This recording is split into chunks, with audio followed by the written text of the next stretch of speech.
Alright guys, so we're back again. I started to realize that in order to go into this second part of our pentatonic scale video, where we will see how 3 pentatonic scale families fit into one diatonic scale family, I felt like before we could do that, one helpful video to make might be how I go about figuring out quickly what are my 7 chords in any given key using your guitar. So there's one specific pattern, and I've always referred to this pattern as just the 1 through 6 pattern. I've never had a really good name for this. I guess it could be it's a sort of an Ionian pattern. It's 3 notes per string. There's a few different other names we could apply to this same pattern. But essentially, I teach students to play 1, 2, 3. Usually we start in key of G, 3rd fret, right? 1, 2, 3, 4, 5, 6. Or set in frets, 3, 5, 7, 3, 5, 7. And this at least lays them out for the key of G. Often they may not have a full grasp of, like, say, which one the 5th fret is on the A string. They may have to do some counting. Okay, A, B, C, D. Okay, that's D. But it at least gives them a framework to figure that out without having to look at diagrams or pre-made posters and stuff. Yeah, I actually believe that a lot of these diagrams that show you chord shapes or tell you what chords are in given keys or show you scale patterns and stuff, there's a lot of them that I honestly just think it's bad for your mind. And the reason is we become better by having to figure that stuff out ourselves and having a way of figuring it out on the guitar, on the instrument itself, so that we don't need all of these crutches, because then when you are out and you don't have your poster in front of you, you will be clueless again. I mean, maybe slowly you'll start to memorize some of it, but you get the point. I think it goes faster if you can do it on your instrument yourself. This will really help to solidify all of the notes on the E and A string as well, because you'll be so used to using them and doing this process with them. So essentially, whatever key you want, you will find on the low E string, and you will set your index finger right here or wherever that place is. And from that, in your mind, you will project the rest of these notes onto the first 2 strings. So in the key of G, we've got G, A, B, C, D, E, F sharp. Okay, because E, F, F sharp. Okay, so my 7 chords now, I know their note names, but what are their tonality? Are they major or minor, or in the case of the 7th, diminished? Let's start to write this out. And then in the key of G, we have G, we have A minor, we have B minor, next we have C, because we got uppercase, D, because there's an uppercase, E minor here, the relative minor of G, and then we've got the 7th degree we said was F sharp, and we have to make it diminished. Option Shift 8 is how I do that on a Mac. This is a different type of tonality. If we don't understand what diminished means just yet, it's not too important. It gets used more in jazz and other genres of music, not as much pop and rock. And these would be our key of G chords. Oh, okay, so there's actually one thing I forgot to do that I kind of wanted to do here. So this whole time, we could have rotated G up to the top there. So now you can actually see it laid out here. G, A, B. We see that B and C are next to each other. 3 and 4 are next to each other. D, E, F sharp, G. And we see F sharp and G are next to each other as well. So that means looking down here, we would actually have a C right here on the 8th fret, and that checks out. These are the same exact note. It's just easier to play it jumping down. And then same thing here, 7 would go to 1 right here next. So if you're ever playing this chord or this note, you've got your 1, your root note right up here. Now we're going to change key. Let's go to something a little bit more obscure maybe, or a little bit farther down the circle of fifths. Let's say the key of A, okay? We're actually already on A here now, so that helps. And then all I would do for this is, I'm just going to erase these numbers so we can put in our own new numbers here. If we're looking at the key of A, we are now thinking of this as 5, this is 7, this is 9, And this one out here is 12. We'll do it based on the dots that you normally see on the guitar. So obviously this is 11, right? Now we can see we got A, B, C sharp, D, E, F sharp, G sharp. And because A is a sharp key, you'll say all of those letters, C sharp, F sharp, G sharp, you'll say all of those accidentals in sharps instead of in flats. But even though we can do this on this ring, you're not always going to have the ring with you. The ring helps you to connect the dots with this diagram, but this is the one you're actually going to be looking at on your guitar. So you're going to be figuring out yourself A, B, C sharp, D, E, F sharp, G sharp, and then you're going to see the A is right there next to you. And these positions will never change, at least for this particular alignment. If you have your root note of the key you want to be in, your majors will always appear connected in this L-like fashion. I think of this as a Tetris piece sometimes, you know, one down, two over. You can also remember the way a knight moves in chess is helpful. And then your minors will always be the exact opposite knight movement or Tetris piece. They are interlocking Tetris pieces, essentially. They haven't yet come together, but they're right there. Just a way to remember the shapes. And then as far as 7, you're just going to always remember that it is 1 down from 6. Or another way to look at it is it actually occurs right here normally on the next string, on the D string. So if you were playing, a lot of times I'll just go here, then we know that our root is right here on the D string as well because of that octave rule that connects them. But we leave it over here just so we can do this on 2 strings only. So now if we're changing our letters, right, we're thinking key of A now. We should be able to quickly figure out A, B minor, comma, C sharp minor, D, E, F sharp minor, and lastly, G sharp diminished. Okay, so then there we are with the key of A again. And let's do one more, and let's go even crazier here. This time we're going to try to go with the flat key. Let's do E flat, okay?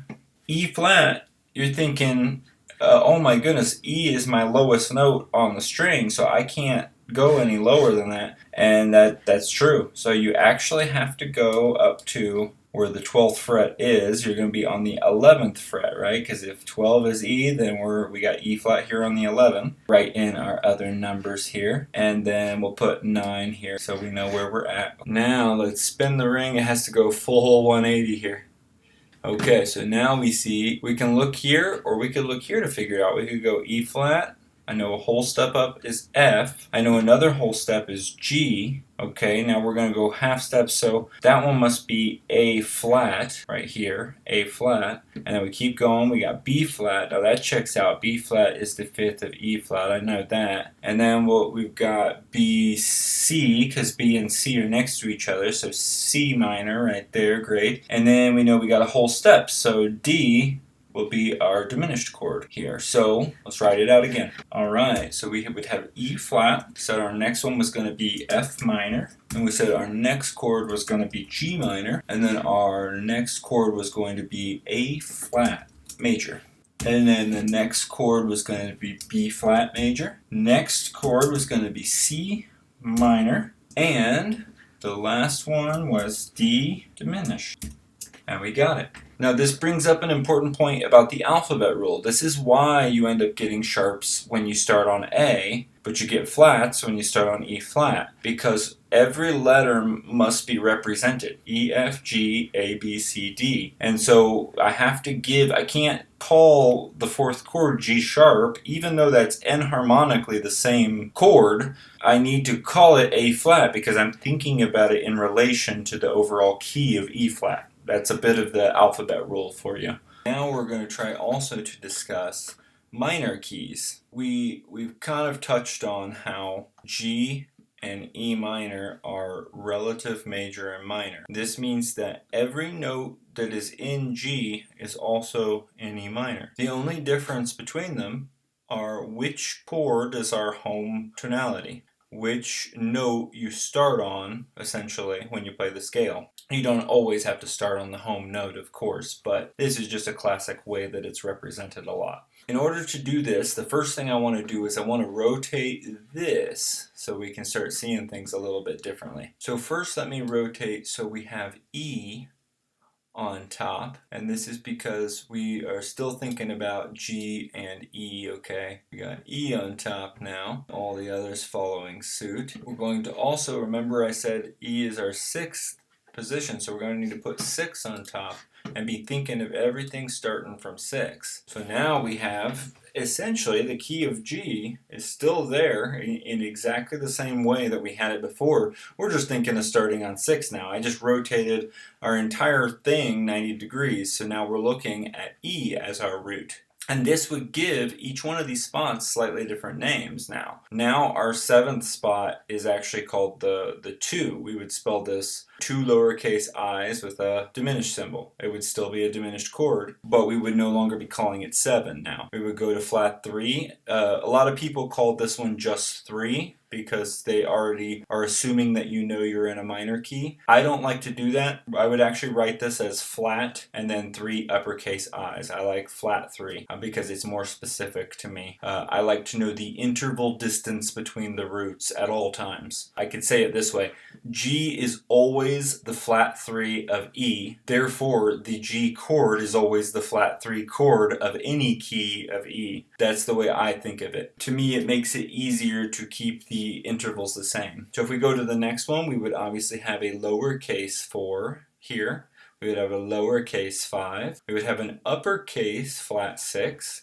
And we would have an uppercase flat 7. And I may pull those up here at the end of the video just so you can see those as images too. But right now, let's keep it like we're thinking about the major key that we were just in, okay? Because they're exactly the same chords and they're exactly the same notes. So you can use this same pattern to find those same chords just the same. You just need to know now that my pinky, whatever finger you use here, my pinky on this A string is going to be where I find my root, and then everything else is extrapolated from that. So just to go over this could be beating a dead horse at this point, but we're going to put key of E minor. But we already said key of E minor contains exactly the same chords as the ones that are in G. We're just going to now have to think of them or write them starting from E minor first. So we got E minor, and then we've got F sharp diminished. That's our 2 chord now. We've got G, which is our flat 3 chord. We would have A minor, which is now our minor 4. We would have B minor, which is now our minor 5. And I want to also put B major in here. The 5 chord can often be major or minor. They both get used pretty evenly when you're in a minor key. This is just one of the weird aspects of minor keys. Because it is so necessary to have a 5 chord that is major to make your home feel like home, this is done often. Not always, but often. And then the next chord we would have would be the C, which is our flat 6 in the way we're thinking about it now. The next chord would be D, which is a flat 7 in the way that we're conceptualizing it. And then we would slide up a whole step and we'd be back home again at E minor. We'll just add that in. Not that it's a new chord, of course. So, key of E minor. So now that we've done this, I want to show you also with this little graph over here, the way that I might also think about this. Because 6 is on the A string,